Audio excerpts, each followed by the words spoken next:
বিসমিল্লাহির রহমানির রহিম নাহমাদুহু ওয়া নুসাল্লি আলা রাসূলিহিল কারীম আম্মা বাদ। এটা বাইতুস সালাম মসজিদ না? বাইতুস সালাম মসজিদের আজকের এই জুমার পূর্বে উপস্থিত সম্মানিত মুসলিমবৃন্দ, ওলামা ইকরাম, আজিজ তলবা, আমি আল্লাহ তাআলার শুকরিয়া আদায় করি যে আজকের এই সুন্দর অনুষ্ঠানে তাকরিবে হাজির হতে পারলাম। আল্লাহ তাআলা তৌফিক দিলেন, আলহামদুলিল্লাহ। বাংলাদেশের একজন বিদগ্ধ আলেম হযরত মাওলানা হাবিবুল্লাহ মাহমুদ কাসেমি সাহেবের সাথে আমার পরিচয় 18 বছর আগে। আমি যখন 2007 সালে দেওবন্দ গেছি এলমি সফরে, তখন উনি দরা হাদিস পড়তেছেন, ইফতা পড়েন। তখনও দেওবন্দে ওনার নাম আছে, উনি মসজিদে ইমামতি করতেন, ভালো ছাত্র হিসেবে ওনার পরিচিতি ছিল। ওনার বাবার নামও শুনেছি, আজকে আমি ওনাকে দেখলাম, আমার ভালো লাগলো। উনি নিজে ইঞ্জিনিয়ার হয়ে নিজের ছেলেদেরকে আলেমে বা আমল বানিয়েছেন। এবং মৌলানা হাবিবুল্লাহ মাহমুদ কাসেমি সাহেব বাংলাদেশের বিভিন্ন জায়গায় ইসলাহি, দাওয়াতি, তাবলীগি ওয়াজ ও নসিহত করে জনগণকে আল্লাহর পথে ডাকছেন, পরিচয় আছে। তো ওনার নিসবতে আজকে এখানে আসতে পারলাম, আপনাদের সাথে দেখা হলো, ভালো লাগলো। আমি একটা কথা বারবার বলি, আমাদের বাহ্যিক সুরত আছে, ভিতরে ঠিক নেই। না, আমরা দাড়ি রাখছি, টুপি মাথায় দিছি, ইবাদতও করি, কিন্তু আমরা ঘুষখোর, আমরা সুদখোর, আমরা লুচ্চা, সুযোগ পাইলে সারাসারি নাই। এইটা কেন?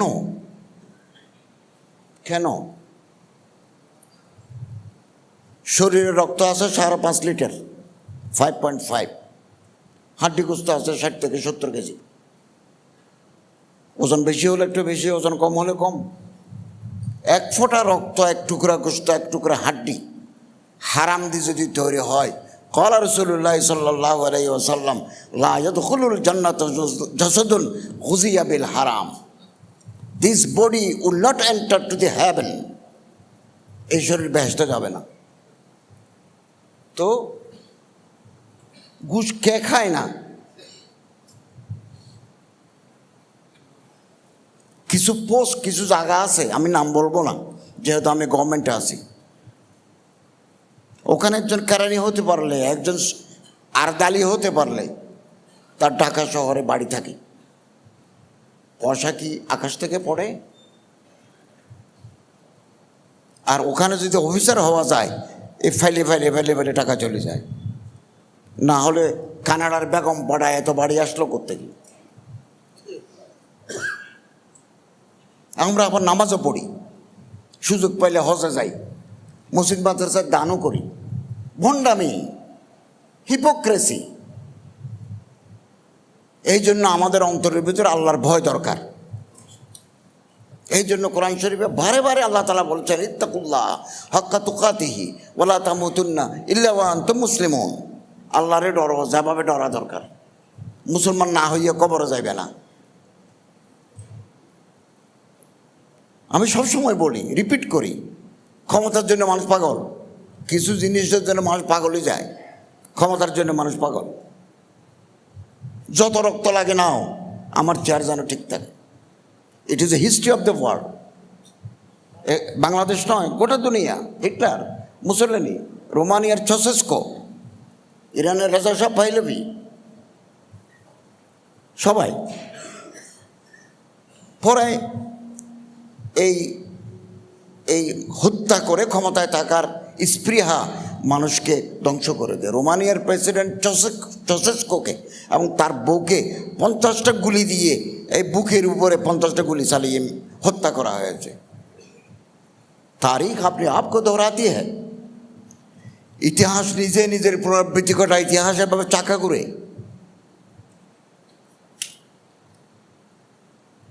ক্ষমতার জন্য মানুষ পাগল। 2, টাকার জন্য মানুষ পাগল, জায়গা জমিন বাড়ি ফ্ল্যাটের জন্য পাগল। 3, সেক্সের জন্য পাগল। সুন্দরী মেয়ের জন্য পাগল, গোটা দুনিয়া, গোটা দুনিয়া। এগুলোর ঊর্ধ্বে যারা উঠতে পেরেছে তারা এই জামানার গৌস, কুতুব, দরবেশ খোদা মস্ত। এবং আমরা এই দুনিয়ায় আল্লাহ তাআলা আমাদেরকে তৈরি করেছেন।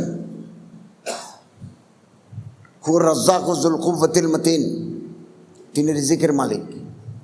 এবং তাফসীর ইবনে কাসীরের প্রথম খণ্ডে আছে, যখন মায়ের পেটে বাচ্চা আসে, মুযগা ফাকাসানুল ইযামা লাহমা, যখন বাচ্চা আসে তখন একজন ফেরেশতা, ইবনে কাসীর প্রথম খণ্ডে আছে, আল্লাহর কাছে জানতে চান, আল্লাহ অমুক দেশের অমুক গ্রামের অমুক মায়ের পেটেটা বাচ্চা আসতে চায়, আপনার মনসা কি? আপনি কি তাকে দুনিয়ায় আনবেন, বানাবেন? আল্লাহ যদি বলেন যে না, বানাবো না, তখন সেটা ইমেচিউর বেবি হিসাবে অ্যাবর্শন হয়ে যায়, এসকাত হয়ে যায়। এটা মানুষ হয়ে আসে না, এটা রক্তপিণ্ড জমাট, হাফ ডান, ঠ্যাং আছে, মাথা নাই, মাথা আছে, পা নাই, বের হয়ে যায়। আর যদি বলেন আল্লাহ বানাবো, তখন ফেরেশতা জিজ্ঞাসা করেন, আল্লাহ ছেলে না মেয়ে, কতদিন দুনিয়াতে থাকবে, খোঁজ করবে কিনা, বদনসিব হে या খুশ নসিব, দুর্ভাগা মানুষ না ভাগ্যবান মানুষ। তখন আল্লাহ যেটা বলেন এটা ফেরেশতা লিখে দফতর জমা দিয়ে দেন। অতএব আমরা দুনিয়াতে আসছি, আমরা পরিশ্রম করব, পরিশ্রম করব। রিজিকের জিম্মেদারি আল্লাহ তাআলা আমাদের রিজিক দিবেন। আমি দুনিয়াতে বেঁচে থাকবো, রিজিক পাবো না, এমন হয় না। আর আজকে যদি রাতে কারো মৃত্যু ঘটে, বুঝতে হবে রাতের খাবারের বরাদ্দ তার আর নাই, বরাদ্দ দিনের বেলা শেষ। এটার নাম ঈমান, ঈমান। এবং অতএব চুরি করা, সুদ খাওয়া, ঘুষ খাওয়া, পার্সেন্টেজ খাওয়া, এগুলো কবিরা গুনাহ। দুনিয়াও বরবাদ হয়ে যাবে, আখিরাতও বরবাদ হয়ে যাবে। আমাদের মানসিকতা কত ছোট, কত ছোট। এত ওয়াজ, 3 লক্ষ মসজিদ আছে বাংলাদেশে, 3 লক্ষ মসজিদ জুমার আগে আজকে সারা বাংলাদেশে মানুষ ওয়াজ করে। আর শীতকালীন মৌসুমে আমাদের দেশে ওয়াজ মাহফিল হয়, তাফসীর মাহফিল হয়, বড় বড় হুজুররা এসে আমাদেরকে নসিহত করেন। কই আমাদের জীবন দ্বারা তো বদলালো না, বদলালো না, বদলালো না। অথচ নরওয়ে, ফিনল্যান্ড, এই সমস্ত এলাকার মানুষদের ভিতরে নৈতিকতা বোধ আছে, আমাদের ভিতরে নাই। আমার জোতা কেন আমাকে বহন করে ভিতরে আনতে হবে? কারণ জোতাটা বাইরে রেখে গেলে আমি কি আর পাবো না। খুব চিন্তা করে দেখেন, আমার জোতাটা আমি হেফাজত করছি তো, কিন্তু নরওয়েতে নাই, ফিনল্যান্ডে নেই। আপনি একটা বেসরকারি সেবা সংস্থা, এনজিও, নরওয়ে, ফিনল্যান্ড এবং ল্যাটিন আমেরিকায়, দক্ষিণ আমেরিকায়, ব্রাজিল, এই সমস্ত এলাকার, আর্জেন্টিনা, পেরু, উরুগুয়ে, এগুলো দক্ষিণ আমেরিকার দেশ। একটা এনজিও 5,000 টাকা মানিব্যাগের ভিতরে রাখি, একটা ক্রেডিট কার্ড, একটা আইডি কার্ড দিয়ে 25 জায়গায় ফেলে দিয়েছে, সাধারণ মানুষের নৈতিকতার মান যাচাই করার জন্য, যে তারা তাদের স্ট্যান্ডার্ড অফ মোরালিটি কত। আমি না ভালো মানুষ, আপনি ভালো মানুষ, নামাজে কালামি, একজন রিক্সাওয়ালা ভালো মানুষ কিনা, একজন সিএনজি চালক ভালো মানুষ কিনা। নরওয়ে, ফিনল্যান্ড থেকে সমস্ত ফেলে দেওয়া মোবাইল রেল স্টেশনে ফেলে দিল, বাস স্টেশনে ফেলে দিল, গির্জার সামনে ফেলে দিল। এরা লোকাল থানায় অথবা ফোন করে মানিব্যাগগুলো ফেরত দিয়েছে, ফেরত দিয়েছে। আর দক্ষিণ আমেরিকায় ফেরত গেছে কম, রেখে দিয়েছে বেশি, কিছু ফেরত গেছে। বাংলাদেশে ফেলেন তো আসাদ গেটে সংসদ ভবনের সামনে, একটাও ফেরত যাবে না। ইল্লা মাশাআল্লাহ কোনো একটা মানুষের হাতে পড়লে ভিন্ন কথা। কেন আমাদের মোরালিটি, আমাদের নৈতিকতা বোধ এত নিচু কেন? আমরা কি মানুষ হব না? আমরা কি মানুষ হব না? জাপানের একটা শহর আছে কুবে, কুবে তো multi storeyed building, shopping mall, বড় বড় শপিং মল। তো আমাদের মতো জাপানেও বৃষ্টি হয়, তো বাজার করে যখন নামে গাড়িতে পার্কিং প্লেসে, এই পথটুকু যেতে বৃষ্টির কারণে ভিজে যাবে, তখন একটা সেবা সংস্থা 500 ছাতা, 1000 ছাতা লটকায় রাখছে। আপনি যাবেন, একটা ছাতা নিয়ে যাবেন, পরবর্তী সুবিধাজনক সময়ে আপনি ছাতাটা আবার এখানে ফেরত দিয়ে যাবেন। এখানে টাকায় লাগান তো নিউ মার্কেটে, ছাতার গোষ্ঠীও পাবেন না আপনি একটা। এত মনের ভিতরে হিংসা, এত বিদ্বেষ, এত গুতাগুতি, ফেসবুকে এত ট্রলবাজি আমাদেরকে মনটাকে ছোট করে দেয়। আমি একটু চিকিৎসার কারণে গত মাসে থাইল্যান্ড গেছি, ব্যাংকক। তো স্বাভাবিকভাবে আমার প্রোটোকল দেওয়ার জন্য অ্যাম্বাসেডার এবং কমার্স কাউন্সিলর আমার সাথে ছিলেন। তো ওনারা আমাকে বললেন যে এই দেশে মারামারি নেই, ঝগড়াঝাটি নেই। কিছুক্ষণ ঝগড়া করার পরে যদি ওই থাই লোকটা মনে করে যে গোসা উঠে, ও আর কথা বলবে না। আমরা নবী করিম সাল্লাল্লাহু আলাইহি ওয়াসাল্লামের সুন্নত পালন করি না। রাত 8টার পরে আপনি থাইল্যান্ড ব্যাংককের কোনো মার্কেট খোলা নাই, এটা তো রাসূলের সুন্নত। হযরত সাল্লাল্লাহু আলাইহি ওয়াসাল্লাম এশারের সময় খাবার গ্রহণ করতেন, আগে এসে ঘুমাতেন, অথবা এশারের পরে গ্রহণ করে ঘুমাতেন। সাহাবায়ে কেরামদের আমল ছিল। এই তো থাইল্যান্ডে আছে, কই এটা বাংলাদেশে আছে? তো ও মুসলমানদের দেশে আছে। আমি ইন্দোনেশিয়া গেছি, মালয়েশিয়া গেছি, সব জায়গা আপনি দেখবেন যে রাতের বেলা সমস্ত shopping mall has been closed. সকালে অতি ভোরে কাঁচা বাজার বসে, 9টায় শেষ। তো সুন্নত পালন করে তারা, আমরা কি?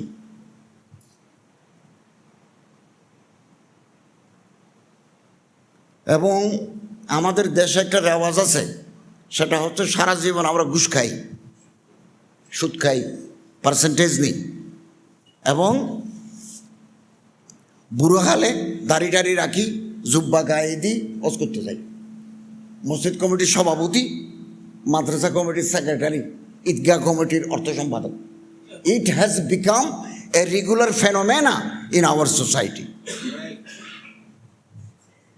আমি তো সাধারণ মানুষ, এখন রাষ্ট্রীয় দায়িত্ব আছি, কদিন পরে নির্বাচন হবে, দায়িত্ব হস্তান্তর করে আমি আবার সাধারণ মানুষ হয়ে যাব।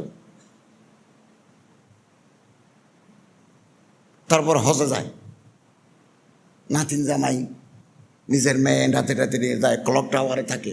আমরা তো গরিব মানুষ, আমরা থাকি তো মিসফালা কুবরির তলে, কবুতর সত্তরের পূর্ব দিকে থাকি, সারা জীবন থাকছি। আমরা তো ক্লক টাওয়ারে থাকতে পারবো না, আমরা তো দারুত তৌহিদে থাকতে পারবো না, আমি হিলটনে থাকতে পারবো না। কেবল আমি লন্ডন গেছি, বার্মিংহাম গেছি, যে রাষ্ট্রীয়ভাবে আমি হিলটনে ছিলাম ফর দি ফার্স্ট টাইম। আমি এর আগে কোনোদিন আমি হিলটনে থাকি নাই, এই বার্মিংহামে হিলটনে ছিলাম। তো উনি হিলটনে থাকবেন। হারাম টাকা দিয়ে হজ আল্লাহর দরবারে কবুল হবে না। সুদখোরের হজ, ঘুষখোরের হজ, টেন্ডারবাজদের হজ আল্লাহর দরবারে কবুল হবে না। কনজুল উম্মাল একটা হাদিসের কিতাব, ওই কিতাবে আছে, মানুষ যখন হজে যায় আল্লাহর হাজিরা দিতে হয়, লাব্বাইক আল্লাহুম্মা লাব্বাইক, লাব্বাইক লা শারীকা লাক লাব্বাইক, ইন্নাল হামদা ওয়ান নি'মাতা লাকা ওয়াল মুলক লা শারীকা লাক। এটা আল্লাহর কাছে হাজিরা কালবিয়া। হারাম খোর, তার দোয়া আল্লাহর দরবারে কবুল হয় না। আমরা যে আল্লাহর কাছে দোয়া করি কবুল হয় না কেন? আমার পেটের ভিতরে তো হারাম, কবুল হবে কি করে? আল্লাহর ডর নাই। কুলু মিন তাইয়্যিবাতি মিম্মা রাযাকনাকুম, হালাল রিজিক তলব করার আল্লাহর হুকুম। লা তাকুলু আমওয়ালাকুম বাইনাকুম বিল বাতিল, হারাম খাবো না।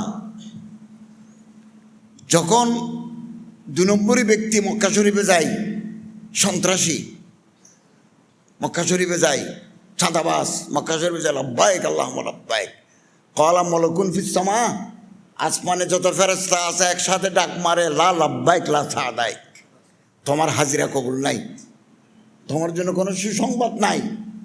হজ্জুকা মরদুদুন আলাইক, আল্লাহ তোমার হজ তোমারে ফেরত দিয়েছেন।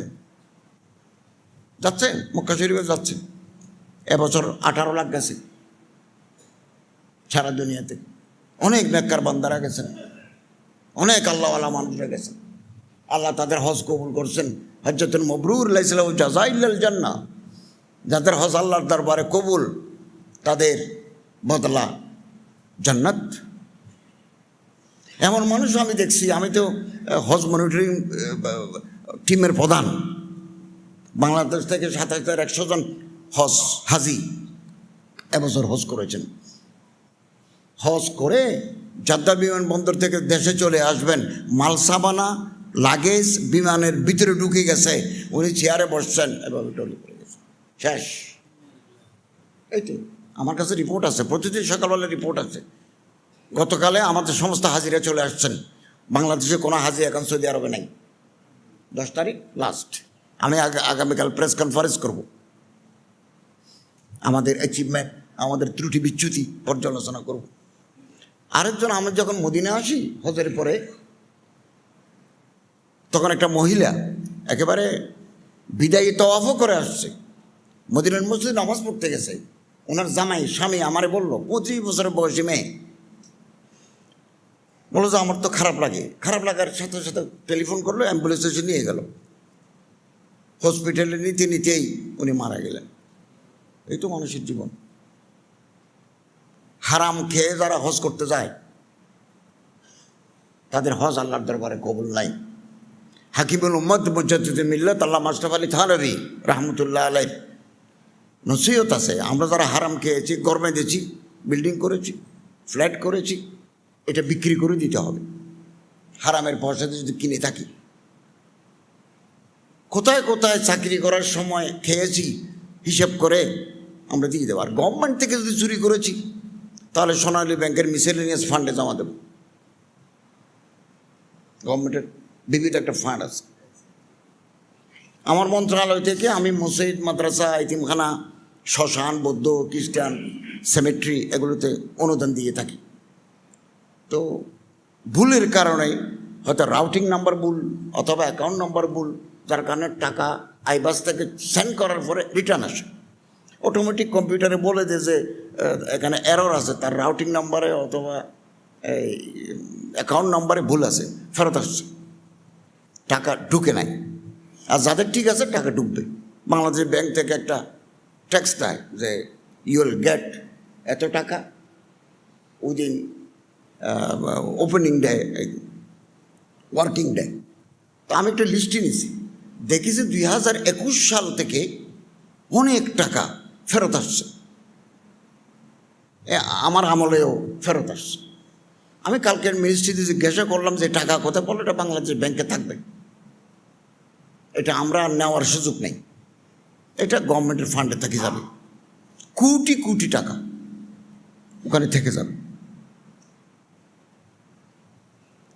এবং আসুন হযরত থানভী রাহমাতুল্লাহর কথা মতো বাড়িটা বিক্রি করে দিই, আমি বাঁচলে তো জগৎ বাঁচল।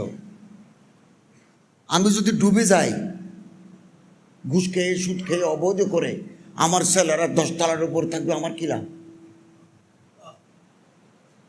আমার কি? আমি তো শেষ, আমার তো জর্রা জর্রা হিসাব হবে। মিসকালা যাররাতিন খায়রান ইয়ারা, মিসকালা যাররাতিন শাররান ইয়ারা।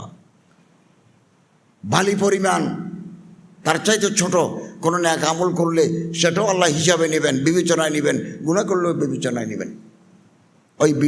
ওটা বিক্রি করে, ওই সম্পত্তি বিক্রি করে গভর্নমেন্টকে ফেরত দেবো, পাবলিককে ফেরত দেবো, এর নাম তওবা। ইয়া আইয়ুহাল্লাযীনা আমানু তুবু ইলাল্লাহ তাওবাতান নাসুহা। এই তাওবাতুন নাসুহা মানে এটা। আল্লাহ তওবা, এর নাম তওবা নয়, তওবা নয়। আল্লাহর ডর পয়দা করতে হবে। আল্লাহর ডরটা কি? আমি আল্লাহরে দেখি, আল্লাহ আমারে দেখেন। আমি আল্লাহরে না দেখলেও আল্লাহ আমারে দেখেন। I am constant watch of Allah the Almighty, Allah the Lord provident. আমি আল্লাহর নজরদারিতে আছি 24 ঘন্টা। তিনি আমার রাতেও দেখেন, দিনেও দেখেন, যে কোনো মুহূর্তে দম বন্ধ হচ্ছে। যেমন আমার অবস্থা খুব খারাপ, আমি আপনাদের কাছে দোয়া চাই। আমার হার্টে একটা রোগ আছে, এরিথমিয়া একটা রোগ আছে। আমি এটা ব্যাংককে বামরুনগড়ে আদি চিকিৎসা করাইছি। তো নিঃশ্বাস যে আছে এটা আল্লাহর দয়া, যে কোনো মুহূর্তে এটা বন্ধ হয়ে যেতে পারে।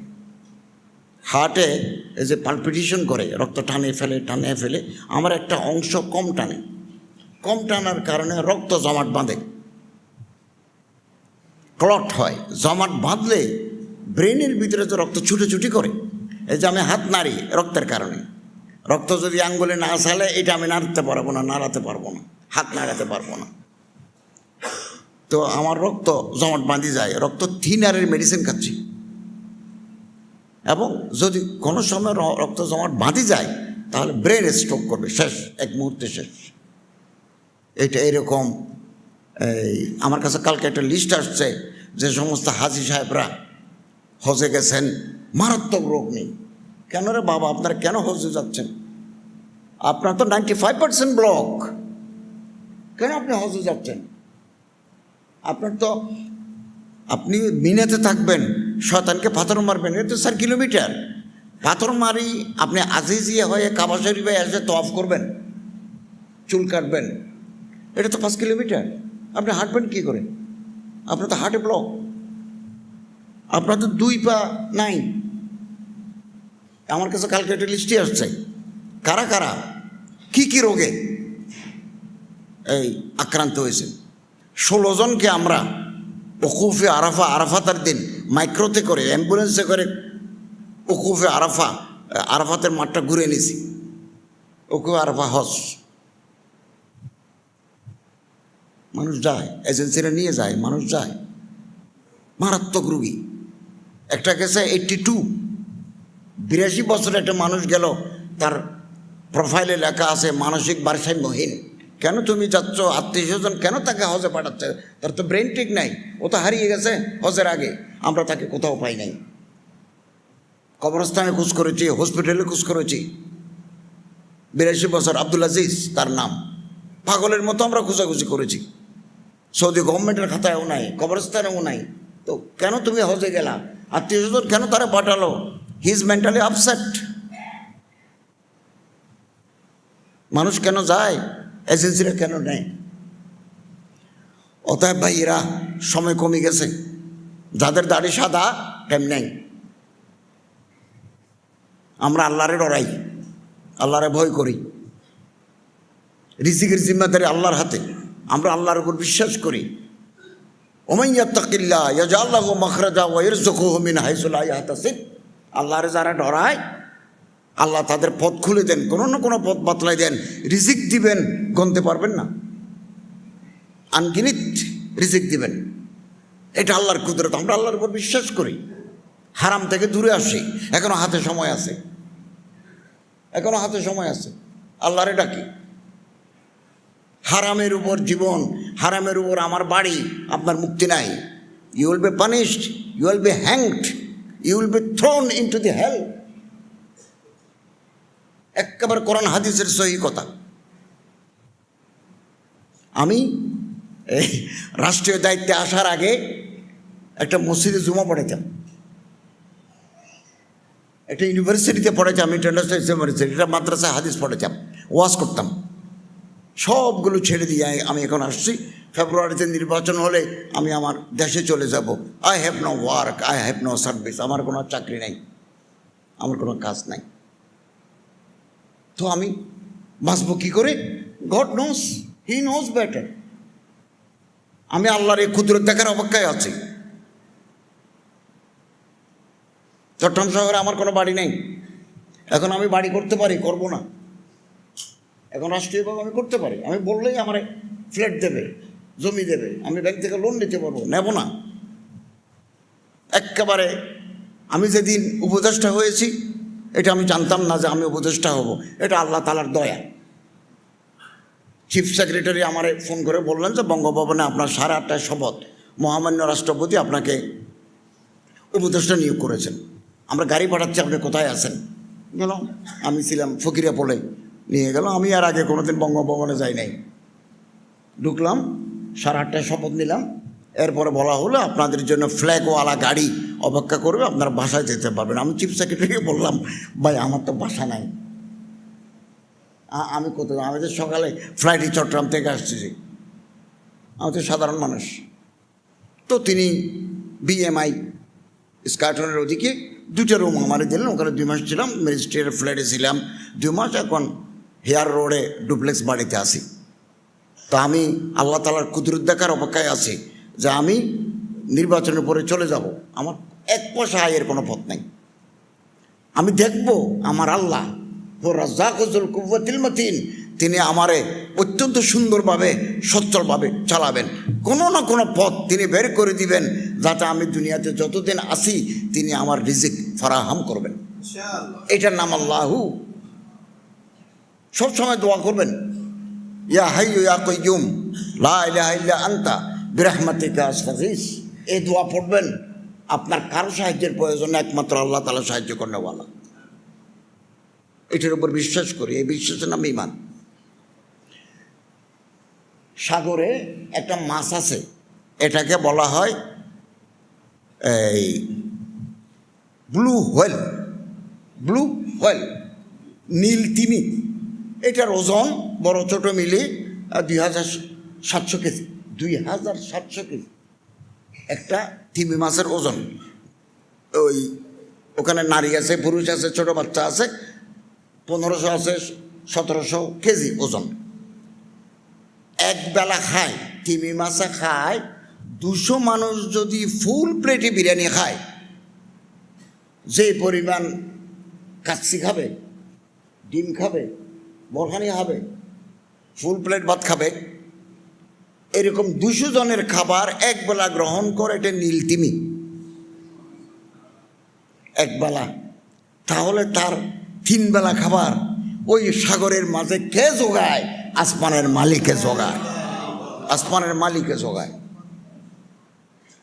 তিমি মাছ মারা যাওয়ার আগে মহাসমুদ্রে চলে যায়। কেন যায় পৃথিবীর কোনো বিজ্ঞানী জানে না। মহাসমুদ্রে চলে গিয়ে একবারে সমুদ্রের তলায় ও মারা যায়, ওখানে তাকে একদিন মারা যায়। মারা যাওয়ার পরে এক এক প্রাণী তার শরীরের এক এক অংশ খায়।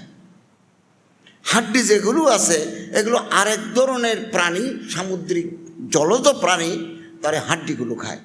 তার হাড্ডির ভিতরে এক ধরনের কেমিক্যাল আছে, এগুলো তারা খায়। এই জন্য বলা হয় তাকে, তিনি জীবিত থাকতেও কোটি টাকার দাম, মারা যাওয়ার পরেও তার দাম কোটি টাকা। এগুলো আল্লাহ তাআলার কুদরত। আমরা চোখের পানি ফেলি, চোখের পানি ফেলি, কাতরাতুদ দামিন মিন খাশিয়াতিল্লাহ, আল্লাহর ডরে পানি ফেলি। যার চোখ দিয়ে পানি পড়ে আল্লাহর ভয়ে, এই শরীর জাহান্নামে যাবে না। আমি বারবার কথা বলি, আমার মন্ত্রণালয়ের ব্যাপারে আপনাদের কোনো পরামর্শ থাকলে, কোনো মতামত, কোনো কমেন্টস, কোনো রিয়াকশনস, কোনো সাজেশন থাকলে আমরা জানাবেন। আমরা চেষ্টা করব। অনেক সংস্কার করেছি আমরা, যতদিন আছে আরও কিছু আমরা কাজ করে যাব। এবং হজকে নির্বিঘ্ন করার চেষ্টা করেছি। কিছু ত্রুটি বিচ্যুতি আছে, আগামী 26 সালের হজের কাজও আমরা করে যাব। আমি মন্ত্রীর সাথে চুক্তি করার জন্য নভেম্বরে আবারও সৌদি আরব যাব। নভেম্বরে 8 না 12 তারিখে ডেট দিছে, ওই ডেটে যাব, আবারও চুক্তি করে আসব। আপনারা দোয়া করবেন। সব সময় আমরা হালাল রিজিক খাওয়ার চেষ্টা করব, আল্লাহর কাছে দোয়া চাইব দুশ্মনী করবে, শত্রু মানুষের আছে। আমরা আল্লাহর কাছে দোয়া করবো, আল্লাহ আউযু বিকা মিন গালাবাতিদ দাইন ওয়া গালাবাতিল আদু ওয়া শামাতাতিল আদা। আর যাদের মাথার উপর কর্জ আছে, দোয়া পড়বো, আল্লাহ মাগফিনি বিহালালিকা আন হারামিক ওয়া আগনিনি বিফদলিকা আম্মান সাওয়াক। এই দোয়া পড়বেন, পাহাড় পরিমাণ কর্জ আদায়ের ব্যবস্থা আল্লাহ আসমান থেকে করে দিবেন। বহু মানুষ দুনিয়া থেকে বিদায় হয়ে গেছে। ফিল্ড মার্শাল আইয়ুব খানের কবর আছে হাজারা, ইসলামাবাদের পরে একটা হাজারা, আমি ইসলামাবাদ গেছি, হাজারা কবরের উপরে এতটুকু বালি, পাখির বিষটা, গাছের পাতা, পরিষ্কার করার লোক নাই। আইয়ুব খানের জমানা আমরা দেখছি ছাত্র জমানায়, 69 গণ অভ্যুত্থানে আইয়ুব খান বিদায় হয়ে গেছে। আইয়ুব খানের কবরে ধুলাবালি পরিষ্কার করার লোক নাই। এটা তো অবাক করার কথা। আইয়ুব খান রাওয়ালপিন্ডিতে বসে বলছে যে পুকুরে যেন কচুরিপানা না থাকে। টেকনাফ পর্যন্ত পুকুরে কোনো কচুরিপানা ছিল না। সে আইয়ুব খানের কবরে কেউ নাই। ইরানের রেজা শাহ পাহলভী, তার কবর আছে মিশরে, জিয়ারত করনেওয়ালা লোক নাই। এজিদের কবরে ফাতিহা পড়নেওয়ালা লোক নাই। এটা নিজামুদ্দিন আউলিয়ার কবর, তাবলিগি মার্কাজ, বাঙালিওয়ালা মসজিদ। এই পাশে হুমায়ুন। আমি তো ইতিহাসের ছাত্র, আমি 2 জায়গায় গেছি, এখনো যাই। দিল্লি গেলেই আমি একবার হযরত নিজামুদ্দিন আউলিয়ার কবর জিয়ারত করি। ওখানে গালিব, কবি গালিবের কবর আছে, মির্জা গালিবের কবর আছে। তারপরে ওই যে তুতিহীন আমির খসরুর কবর আছে, আমির খসরুর কবর আছে। আমি যাই, জিয়ারত করি, দিল ঠান্ডা করি, অসুস্থ করি, বসে থাকি। এমনি গিয়ে মাটিতে বসে থাকি। এখানে মানুষের ঢল, ওখানে পর্যটকের ঢল। হুমায়ুনের কবরে মানুষ ছবি তোলে। এই হচ্ছে দুনিয়া এবং আখিরাতওয়ালা মানুষ। আমরা আসুন, আপনারা মৌলানা হাবিবুল্লাহ মোহাম্মদ কাসেমি সাহেব অত্যন্ত দিনদার, পরহেজগার, নেককার, আলেমে দিন, মুস্তাহিদ আলেমে দিন, তার কথা মানবেন, মশালা মশাল ওনার কাছে জিজ্ঞাসা করবেন। উনি আমাদের অত্যন্ত দামি সন্তান, সূর্য সন্তান, তার কথাও মানবেন। আহলে দিল এর সাথে সম্পর্ক রাখবেন। হায়াত একেবারে কম, কোন সময় ডাক আসে আমরা জানি না, কোন সময় ডাক আসে, বিদায় নিতে হবে, সব ফেলে চলে যেতে হবে। এটা আরেক জগৎ, যে জগৎ সম্পর্কে আমাদের কোনো ধারণা নাই, কোনো ধারণা। হয়তো কবরস্থান তৈরি করতেছে আমার গ্রামে, দেওয়াল হয়ে গেছে, এখন মাটি দেব, এটাই আমি তৈরি করতেছি।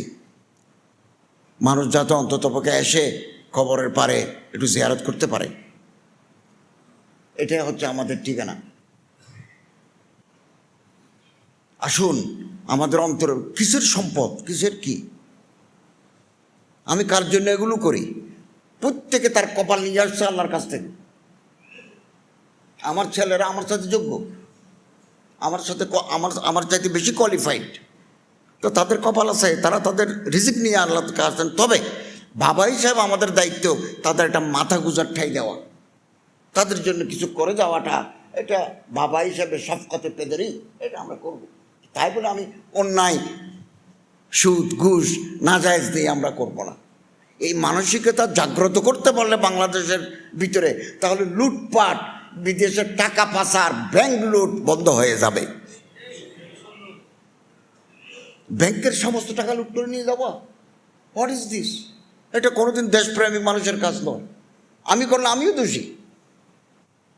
$20 বিলিয়ন ছিল আমরা যখন দায়িত্ব নিই গত বছর আগস্ট মাসে, এখন $31 বিলিয়ন।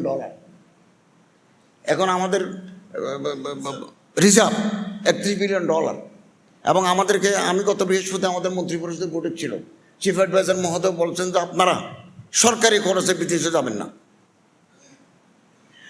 কেবলমাত্র জরুরি রাষ্ট্রীয় প্রয়োজনে যাবেন, বিনোদন বাড়াবার জন্য বন্ধ করে দিচ্ছেন। গাড়ি কিনবো না আমরা যতদিন ফেব্রুয়ারি বলতে চাচ্ছেন, অথবা যখনই নির্বাচন হয় সরকারে, আমরা কোনো নতুন গাড়ি কিনবো না।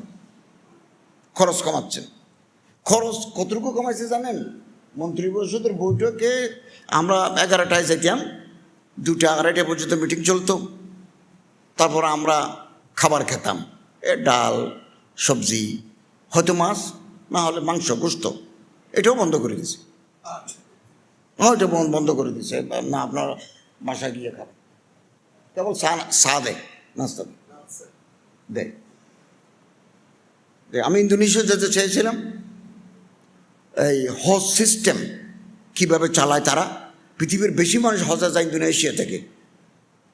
চিফ অ্যাডভাইজার বলেন না, চিঠিপত্র লিখে কিছু আনতে পারে কিনে দেবো, ওখানে যাওয়ার দরকার কি। অতএব আমরা আশা করি আমার প্রিয় মাতৃভূমি বাংলাদেশ একদিন মাথা উঁচু করে দাঁড়াবে। লুট করা, চাঁদাবাজি করা, সুযোগ পেলে তলাটাও খাওয়া, আগেরটাও ওই উপরটাও দখল করা, এই মানসিকতা আমাদের পরিবর্তন ঘটাতে হবে, এবং অত্যন্ত যোগ্য ব্যক্তি আমাদের এই উপদেষ্টা পরিষদে আছে, তারা হাইকোর্টে একদিনে 5 লাখ টাকা কামায়। এবং চিফ অ্যাডভাইজার মহোদয় আমাদেরকে বলেছেন, হাসান আরিফ সাহেব মারা গেছেন, সাবেক অ্যাটর্নি জেনারেল, উনি বারবার বলছেন স্যার আমার সারি দেন, আমাদের তো বেতন ভাতা কম, ব্যাংকের এমডি যা বেতন পায় আমরা 5 ভাগের 1 ভাগও পাই না। ক্ষমতা আছে, সুযোগ আছে, অ্যামেনিটিস ফ্যাসিলিটিস আছে, কিন্তু অর্থটা কম।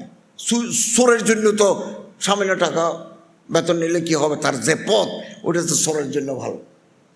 আমরা চোর হব না, আমরা সৎ থাকবো, হকের উপর থাকবো। আল্লাহ তাআলা আমাদের তৌফিক দান করুন, আমিন।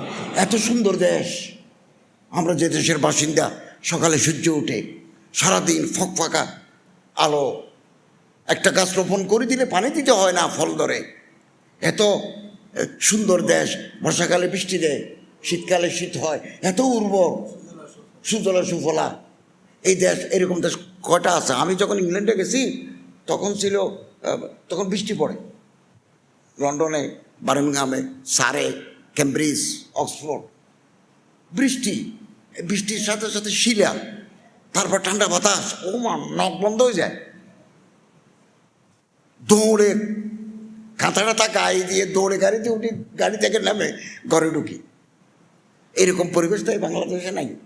আল্লাহ তাআলা আমাদের সবাইকে আল্লাহর ডর, আল্লাহর ভয়, খশিয়ত ইলাহি কলিজের ভিতরে জাগ্রত করার তৌফিক দান করুন, আমি সবসময় দোয়া পড়বো, কোরআন শরীফ তেলাওয়াত করবো, অন্ততপক্ষে 1 পারা হলেও, আধা পারা হলেও আমরা আল্লাহর কালাম তেলাওয়াত করব। যখন ভাত খাবো 2 হাত দেবো, এটা রসুলের তরিকা। এ হাতে কাঁটা তুলবো, তো কাঁটা তুলবো না, এ হাতে দেবেন।